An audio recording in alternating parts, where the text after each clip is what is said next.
Oui Vincent, alors je suis à Salindre, dans le plus grand refuge pour équidés de France et même d'Europe. Ici, on offre une seconde vie à des animaux qui ont souffert de la cruauté humaine. Et à la tête de ce refuge, eh bien, il y a Paola que je retrouve tout de suite. Paola, vous avez même été élevée au grade de chevalier de l'Ordre du Mérite pour votre dévouement auprès des animaux maltraités. Présentez-nous le refuge en quelques chiffres, c'est assez impressionnant. Alors, le refuge est situé sur plus de 70 hectares où nous accueillons 240 chevaux actuellement. Voilà, on avait un peu dépassé à un moment, mais on veut surtout plus dépasser parce que c'est déjà énorme. Cela fait 26 ans que vous existez, que vous avez créé ce refuge. Ça fait combien de chevaux sauvés en 26 ans? Alors, moi, je pense qu'on atteint le millier, hein, si on compte tous ceux qui sont arrivés et qui ont été adoptés, ceux qui sont morts parce qu'ils étaient âgés, et puis il y en a aussi qui meurent parce qu'on arrive des fois un peu trop tard. Ouais. Et quand on les amène ici, voilà. Mais je pense qu'on est bien à un millier de chevaux, oui, parce que quand je réfléchis à tout, c'est vrai. Vous avez sacrifié beaucoup de choses pour ce refuge. Qu'est-ce qui vous a poussé à un moment à créer l'association, le refuge? Je m'étais juré qu'à un moment donné, une fois que mes enfants seraient élevés, je m'investirais davantage pour les animaux, beaucoup plus que ce que je faisais ordinairement. Et j'ai tout de suite voulu monter un refuge pour équider, sauf que je ne m'attendais pas à arriver à une telle importance. Voilà. Parce que l'importance, on la voit par rapport aux chiffres que vous nous avez donnés, mais au niveau des chiffres aussi, des dépenses, c'est combien hein, le roulement, le fonctionnement d'un refuge? C'est colossal, c'est une moyenne de 1000, alors je crois que c'est 1370 exactement la moyenne qu'on avait relevée l'an dernier. 1300 € par semaine? Par jour. Par jour? Par jour. Comment vous faites? C'est très compliqué, c'est très compliqué. On est toujours sur le fil du rasoir parce que on n'a pas de réserve, si vous voulez, importante.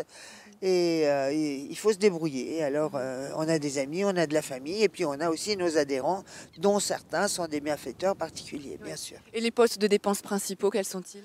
Alors, le foin, les céréales et vétérinaire, maréchal ferrant, mais l'entretien de la propriété et le parc automobile, c'est terrible. Parce qu'on a beaucoup de véhicules à moteur. Indispensable. Ouais. Alors vous avez parlé de vétérinaire, justement on se retrouve tout de suite pour l'intervention de la vétérinaire qui s'occupe de nombreux chevaux ici. À tout de suite. Oui Vincent, les chevaux qui sont accueillis ici le sont bien souvent suite à de mauvais traitements. Ils ont subi des traumatismes, ils ont des séquelles. Paula, quelle est l'histoire des deux juments qui sont avec la vétérinaire derrière nous? Alors ces jumeaux ont déjà fait l'objet l'an dernier d'un contrôle de service vétérinaire. Elles étaient très très maigres, une chance a été donnée aux propriétaires. Et cette année, au mois de mars, c'était devenu catastrophique. Voilà, elles n'avaient plus que la peau et les os. Un des chevaux avait disparu, on ne sait pas s'il est mort ou pas. Voilà, donc il était temps de les enlever. Oui. Vous les avez récupérés ici. Alors je vais tout de suite aller voir justement Cécile, la vétérinaire, pour en apprendre un petit peu plus. Cécile, en tant que vétérinaire, qu'est-ce que tu fais quand le refuge reçoit de nouveaux animaux comme ça? Alors ici, on a un protocole qui est établi. Quand les animaux arrivent, on fait une première visite qui est une visite d'urgence, on va dire. On part aux soins les plus urgents. Certains chevaux arrivent dans des états dramatiques, donc on est obligé vite de mettre en place médicaments, etc. Puis on refait une visite de contrôle, c'est ce qu'on a fait aujourd'hui, c'est-à-dire qu'un mois, 2 mois après, on revient voir le cheval, on le réausculte, on regarde s'il a progressé, si les choses vont dans le bon sens. On est amené à faire prise de sang, souvent dentisterie. On fait tous les soins qui finalement ne sont pas urgents, mais sont nécessaires.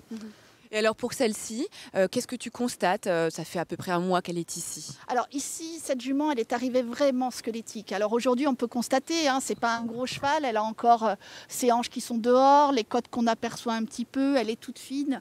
Mais même en fait, devant là, c'est impressionnant l'étroitesse. Elle est très étroite, bref, elle est maigre. Ouais. Elle est maigre, mais on part de tellement loin qu'en fait, elle a pris du poids.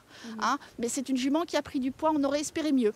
Donc aujourd'hui, on fait un constat, il va falloir faire les dents. On cherche une maladie un peu plus profonde comme la pyroplasmose qui sévit beaucoup dans la région. On va essayer d'améliorer encore et encore. Oui. Sachant qu'ici, toutes les conditions sont réunies pour que l'animal reprenne de la vie, qu'il ne soit plus uniquement en survie. Quel regard tu portes sur le travail de Paula? Alors, sur ce refuge, beaucoup d'admiration. Beaucoup d'admiration, encore une fois.